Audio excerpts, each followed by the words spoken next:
Hi everyone, welcome back to the channel. My name is Sam and I am the designer and publisher of Everstone. And today I wanted to go through a quick unboxing of our next upcoming project, Foraglings.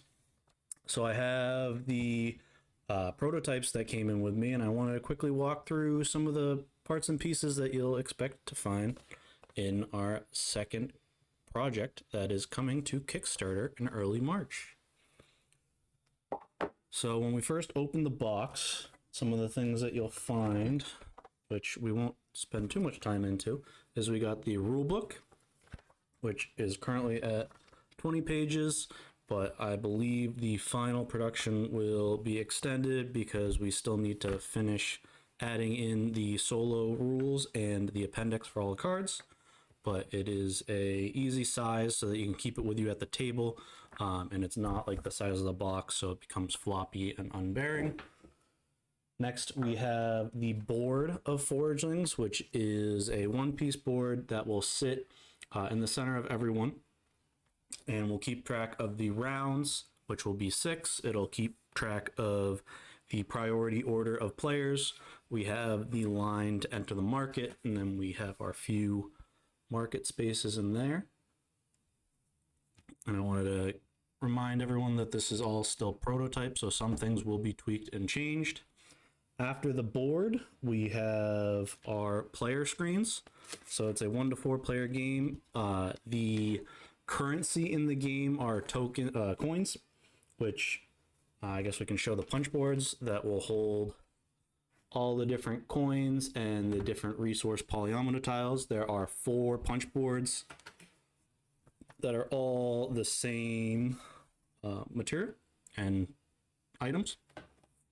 But the coins in the game are hidden information, so everybody will have their player screen that will go and give an overview of the 4 phases through the game, and also includes the few icons that aren't a depiction of the actual item themselves. So this will be set up and your coins will be behind here. And you got one for each player. We then have the player pieces. So we have the round marker. So we have our round marker to keep track of the 6 rounds.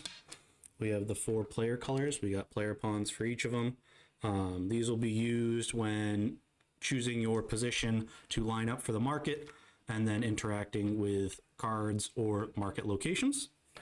We then have these little income buttons that will start on your player mat and can be removed to free up more space on your mat or provide additional income. There's 4 of them that each, the yellow will probably be the easiest to see in this lighting. I apologize, my office space isn't set up the best, but you have kind of screen printing on one side showing the stitching of the buttons. There are 6 per player. We then, I guess we'll show off the player boards because I think they're one of the coolest parts of the game. Each player will get a player mat matching the button color that they select. And so you'll get this mat, you'll get an income card or income button card, as well as a collection card, which are double-sided. So at the start of the game, you'll choose which side you want to play on. You'll then take it and slide it into your player mat as so. These will be widened for mass production, but then you have your board set up, and then you'll take your income buttons and place those on the designated starting spots of the mat. And then there is a cutout for the income card to slide under below, so that as you're removing buttons from your bag, they'll be placed there, which will give you income bonuses between rounds 3 to 4 and 5 to 6. And so then these slide right up. And so game to game, you'll have various bonuses that you can collect on your bag cards. So I actually have a second set here. So we have a prototype.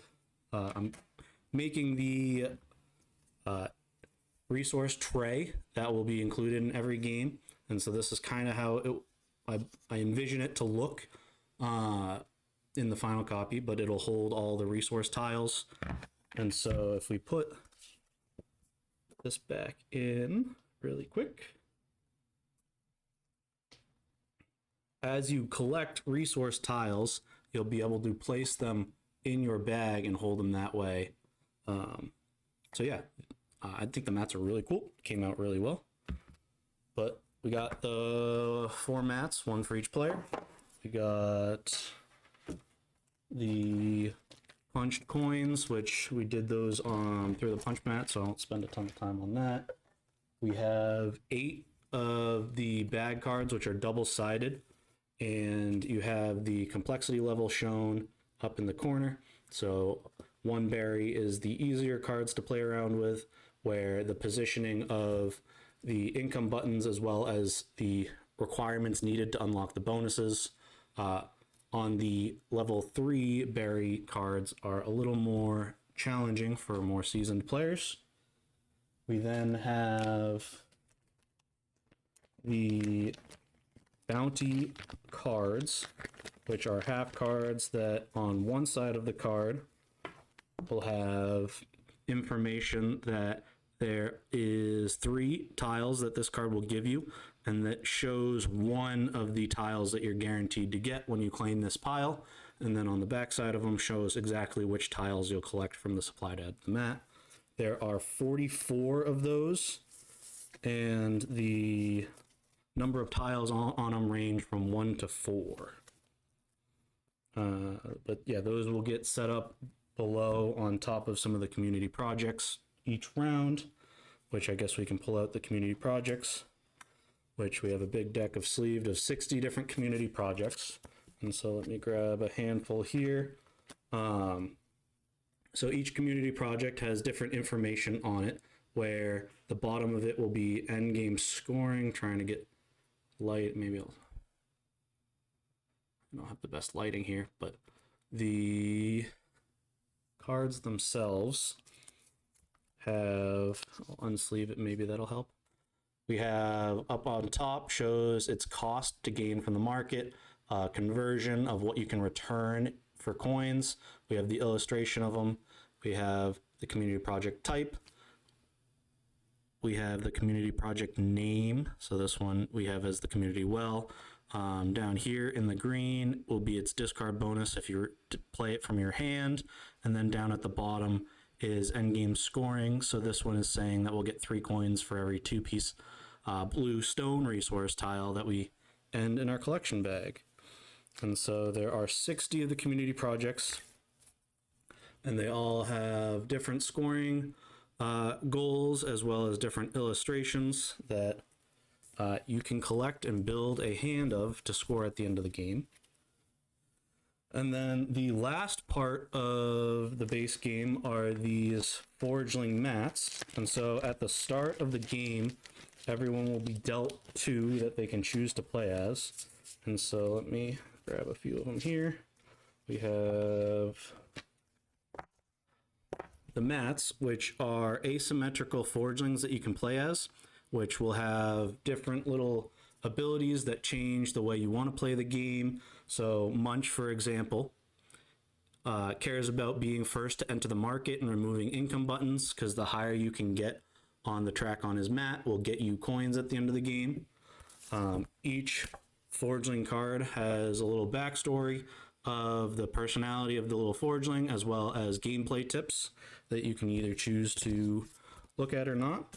And so in the base game, there are 12 different Foraglings that you can play as, all with very different puzzles that you can play as.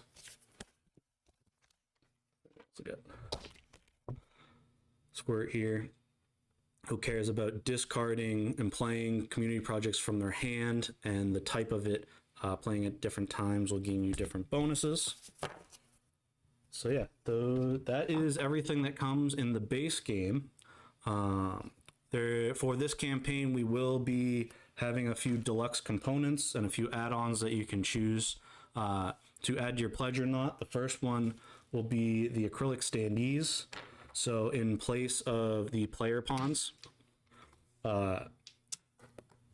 just throwing everything around, you'll get to, once you've chosen your Foragling, swap it out for an acrylic standee version of it, and it'll function the same way as the player pawn, but really brings the game to life and shows off the amazing art that TJ worked on. And I apologize, the camera quality and lighting of the office is not that great right now. But you'll have one for each Foragling that you play as. And one of the other add-ons that we're offering for this campaign will be enamel pin sets. So there'll be sets of 6 that will be, each Foragling has a 3D texture showing off the exact character of itself as an enamel pin. So we got Squirt. I don't know what's the best way to do the lighting. We got Squirt. We got Zips.